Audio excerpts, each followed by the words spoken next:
شفتش معاك يوم هنا ونفضل نقول سنظل اوفياء. طب حن علينا وفرحنا، هات لنا بطوله من هنا ولا من هناك.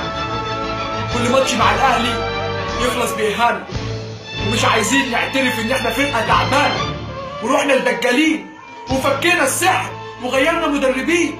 والله شكله كمين، ايوه كمين. لما انزل من بطن امي الاقي نفسي زملكاوي، وبعد كل ماتش يحفل عليا واحد اهلاوي وقالوا عليا بواب.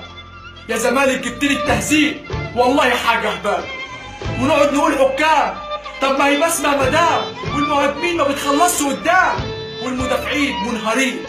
علي جبر يشوف المهاجم ينهار ويسيب الكرة ويروح مشوار، وعقدتنا 6-1 ايام عبد المنصف وعبد الواحد. لكن دلوقتي الشناوي اسف قصدي الشبكاوي. يا زمالك فين الانجازات؟ فين البطولات؟ هتقول لي الدوري اللي خدناه بعد 13 سنة؟ والله عيب، والله عيب. سيبنا ايه نبقى نعبيه. يا سيادة المستشار انا خايف اتكلم، ولسه نهايتك معايا وهخليك تتألم. يا زمالك انا ما شفتش معاك يوم